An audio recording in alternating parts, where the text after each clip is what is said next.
Hey guys, David here and welcome to another video. This is Dark Art Guitars, and if you have not watched the video in a while now, I can absolutely understand why you're a bit confused. I used to call this channel Datulab Tech, and I am in the process of completely rebranding to Dark Art Guitars. Now let's back up a little bit though. I used to be in this exact same space, even though you might not recognize it, and I would not blame you for that. And I just made everything that I could think of: 3D printing, laser cutting, CNC machines, electronics projects, and all kinds of different things. And I love all of them, but I never really found one thing that really stuck with me. Until I built my first guitar, then my second guitar, and then just kind of didn't stop building guitars. So eventually I decided to just focus on building guitars, but for this YouTube channel, that doesn't mean that the content is going to even change that drastically. Now you've already seen quite a few guitar builds out there, but there still was like the review for the Master CNC controller and other content like that, and that is going to stay the case. I will of course upload some of my guitar builds here, but I will also still continue doing videos about my CNC machines, about 3D printers, stuff like that, just how it helps me in building more awesome guitars. But for this video, I want to give you a bit of a workshop tour since a lot of things have changed. I found myself with a bit of time on my hands over Christmas and throughout January, so I decided to really give my workshop a big overhaul. Let's just have a quick look of how it looked before. This should be familiar to most of you, but maybe you never fully grasped how the space looked all around. It was basically just a combination of adding different things that I was passionate about, and it all made sense at one point, but in the end it just had a lot of wasted space and things I was not really using. So since I wanted to get some new machinery in here, I decided to give it a bit of a once-over and shift everything around a bit. This corner behind me here is where my PC used to be, and I would be sitting here in front of the black desk and talking to you. That's the angle you probably all know. But before I give you a bit of a tour all around, in front of me here is one of the main things that I built recently, and that I actually have footage of. I filmed a little bit of the moving stuff around, but eventually just gave up since the camera was always in the way, and getting it actually coherent and look good on video would have been so much work that I would have never finished it. But I did film a little bit about building this workbench. I wanted a really solid centerpiece workbench where I do all my building, and well, buying one of those would have been the best idea since it would have saved me a lot of time, but that's like way too much money. So the only option really was to build one, since the ones I could actually afford or find used were just way too flimsy. So this is actually a fairly simple build. Still took me forever though. It's just some 60 by 80 millimeter wooden beams from the hardware store. I picked the laminated kind because it was already plain and they were at a manageable length. Could have probably saved some money by going with raw lumber, but the other advantage of getting the laminated ones is that they are already dry, because to be able to glue them up properly, they had to properly dry them first, and couldn't just sell you something as dry that is actually not really dry and ready to use. And secondly, they tend to be a lot more straight, and I did not have any issue looking through the pile and finding like 10 of them that were straight enough. The overall design of the workbench is inspired by the Rubio workbenches, but I didn't follow it exactly, just kind of used that template to make my own. I simplified some things. There's just some simple mortise and tenon joinery for the table legs that needed to be there for it to be sturdy, and the tabletop itself is just a solid 80 millimeters thick, or well, 80 millimeters minus some planing of spruce. Spruce, because that's what I can get around here for a good price. Beech would have been better. That would have been the cheapest hardwood, but it's still way out of the budget. So this will not hold up as long, but it should still be perfectly fine and just look a bit more used. Then here on the side I have a vise. Bought the hardware for that, and just added some hardwood jaws, and this allows me to clamp my guitar bodies. It's also a quick release vise, and then I can do my work here. That's good. Usually I would also have a vise on this side, but I will not really be able to use that here, so I did not bother adding one there. Then underneath, which I don't think you can actually see in this shot, are a bunch of drawers. I'll get you moved around in a second and show you those. They're just very, very simple. The most simple drawers that I could possibly design. Still took forever to build, but that's how that goes. Then going on a full tour all around, let's just start behind me because then I don't have to move the camera.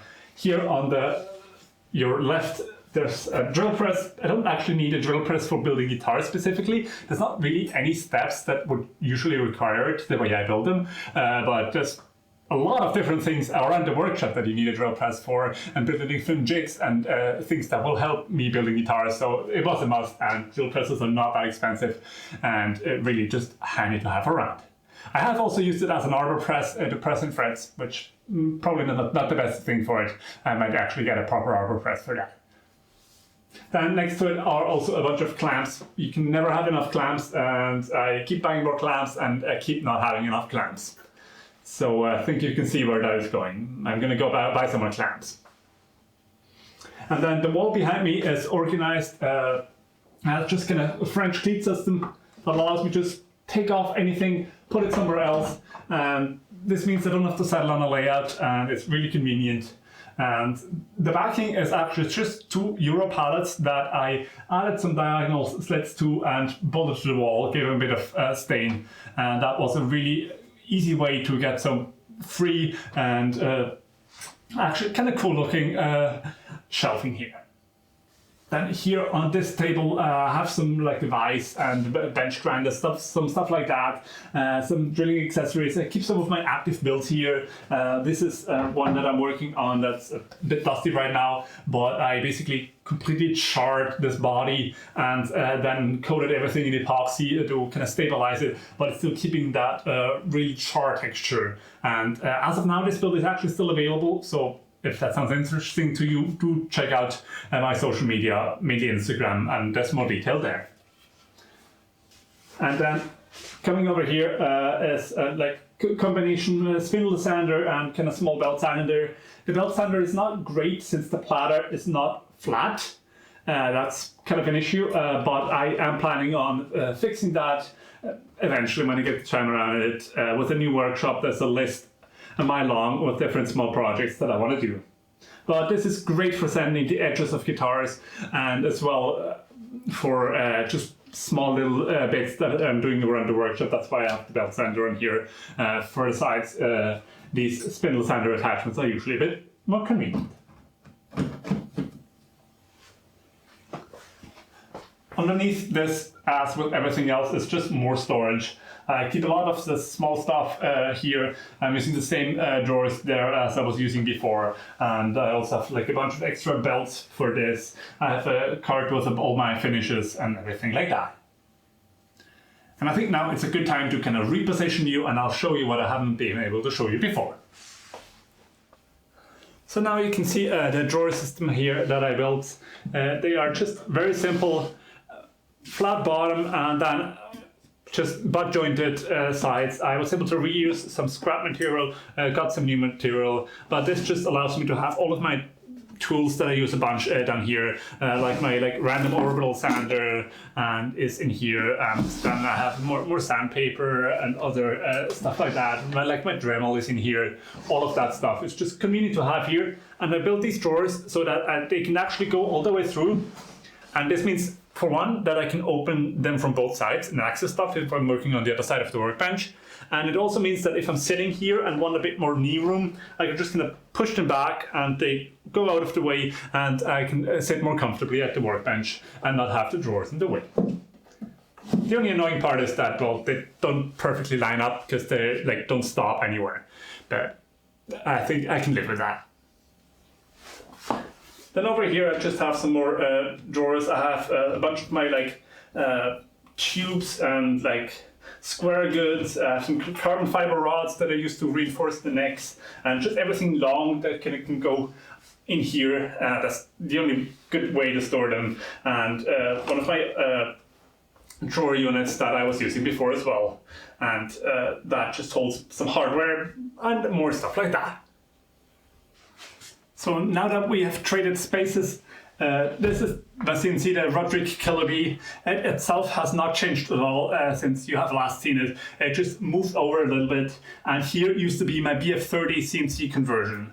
And while this was great fun, and I would have loved to continue working on it to really get it dialed in, I just have too many projects, and with building more guitars, I didn't use it ever really for anything much, so I decided that it was just not really the time anymore. So I moved it out of here. Right now it's just in the garage. If you're interested at all in a BF30 milling machine that is mostly converted to CNC and just requires some little small touch-ups, and of course you have to live somewhat locally here in central Switzerland to be able to pick it up, do let me know. It's killer deal, and like way below the cost of everything.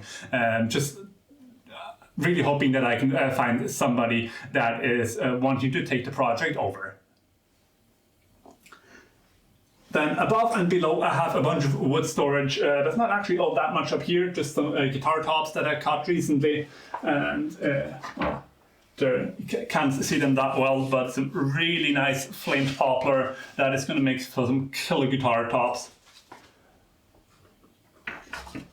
Up here is just where I keep it while it's still drying and acclimating, and then down here I keep more of the wood storage. Really excited about this one. This is a really nice piece of Buckeye burl that I'm going to turn into guitar soon. It looks a lot better on the finish. But I have a bunch more down here. That's just where I keep all of that. And also that I have a bunch of fretboards here.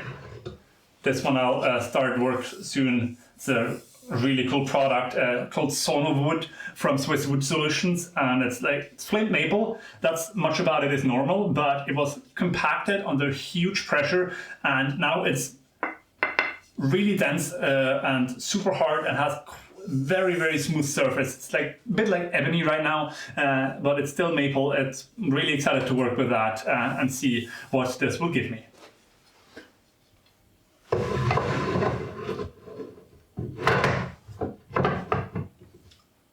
But I think if I show you my entire wood collection, then well, this video will be an hour long, and most of you probably don't care. And if you do care, watch my social media. Then over here are my main new purchases, and for one, this is this Laguna 14BX bandsaw. It's an absolute beast and was definitely my biggest investment in this whole workshop redoing. But it allows me to have a bunch of restock capacity, which means I can take a big block of wood and cut very thin slices of it for guitar tops, stuff like that. It saves me a lot of money being able to buy a billet for that and just cutting my own tops. I can also make my own veneer and, well, anything else you could do with a bandsaw. This really is an absolute game changer for me, and I've already used it a bunch and I'm really happy with it. Next to it, a good combination is a drum sander. This one is by Holtzmann. I was able to get a really good deal on it, lightly used, for basically half price. And the way this works, it has a sanding drum here, and then this conveyor belt feeds thin material through and sands the flats of it. So if I cut a guitar top here, then I have this saw marks on the flat face. Even though this is really good about sawing clean, I can put it through here and sand it perfectly smooth. These two machines also then hook up into the dust collection behind me. Eventually they will be plumbed in directly, then I can just change it with some blast gates. That stuff has not arrived yet, but for now there's just a flex hose that I can connect between the two, and this just allows me to sand and use the bandsaw without creating too much dust and having to wear a mask all the time. The dust collector itself is nothing special. It's, I think, like a 1.5 horsepower motor, and right now it's just the black that came with it, but I do have the canister filter that fits it coming as well, which just does a better job at filtering and keeping you nice and safe in here.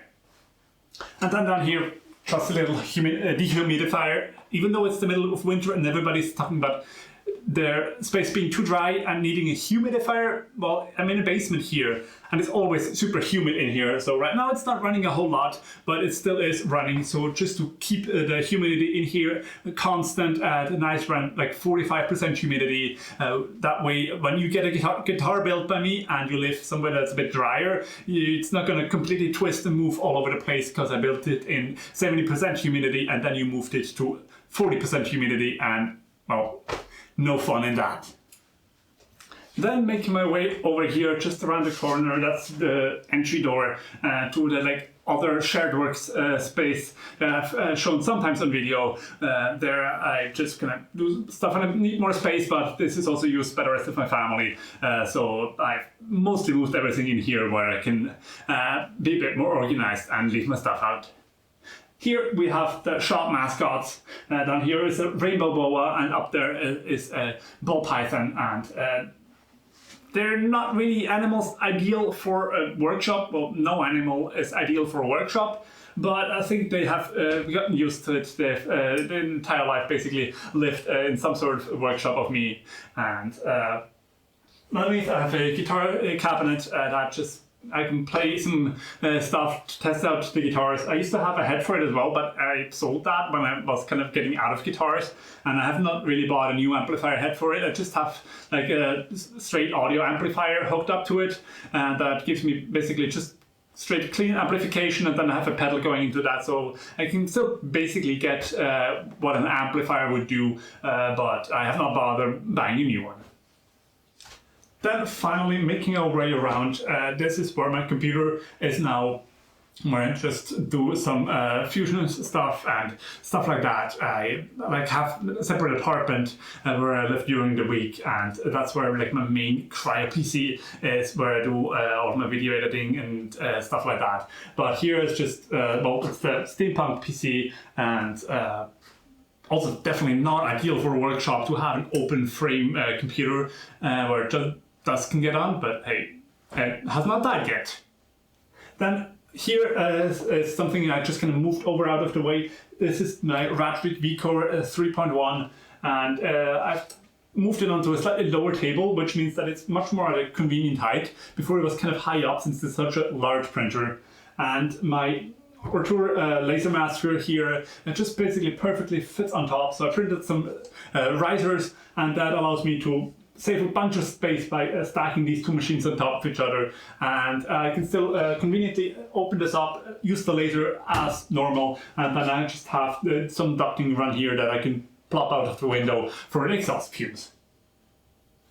Then here I also have a guitar rack of some in-process stuff and some finished ones.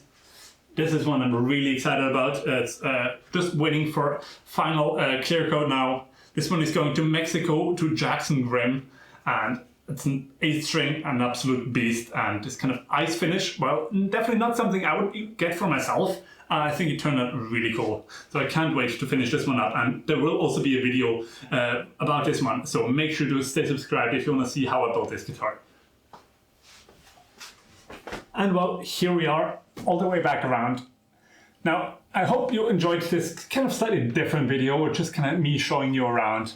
And there won't be too many workshop tools like this. I don't plan on changing this up much, though there's a long list, as I've mentioned, of small improvements.